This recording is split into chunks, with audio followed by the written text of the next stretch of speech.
Oke, hai guys. Kaning video na banta kita kiberu berbudukan. Oke, tayang kita spesifik video. Oke, hapo India, cipun bahagi jadi bisnes. Coba lihat kiberu. Andai larapi budukan, ngani tu pitang santali. Kini ki produk semua. Kibangi pun kaman lah kesini. Oke, yakin ki produk ngani tu ipi kiran sandali. Ladapi di dor batan, kedor kambing. Tapi di lehacan office le dalak good office, lawai office, baru ibu yang lain. Kaktoka dukan jumpi.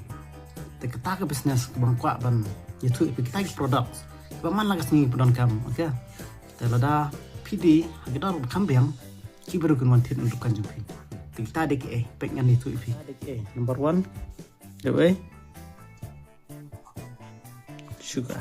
Oke, sugar di sini kita yang dan kami man kesini mah pandisya naban tapi charging sharu orang kumki cake ini kita. Oke, pila penon kam sugar. Oke, tebar pak dewe tomato. Oke, neru penan kami man kapar. Oke, mana kesini? Tapi sedih, tapi siat, tapi lek untuk neru. Oke, tapi tangam tu coklat ru, berki ketong, berki ek. Oke, pelak benda kita ru. Terbelai pat dewe. Potato. Oke, ne depan pelak pan sedih, pelak pan sejur, sejenta, hanang tai. Ne de belai. Oke, basah pat cuai.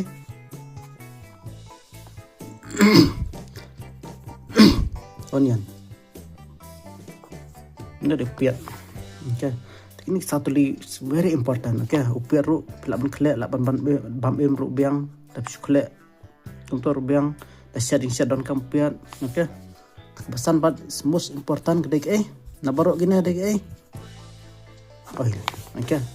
Dan kini santali tapi di kita berkambing kan tama office le kembang omna office le bun kibru kiba thet dalam white office tu dalam code office bun kibru kiba thet ban raksing. Okey, dalam PD hakidor berkambing kini sanjai tip top man pendus pa pi tang kini santali rebu dukannya kini santali pimde ban mes. Okey, tang to ki sanjai ki bangla itu ipi terlalu dari bapis ngau biang kita jumpa tay cunga idea cunga semoga buat support langnya link subscribe like jumpa mah aku boleh sibun.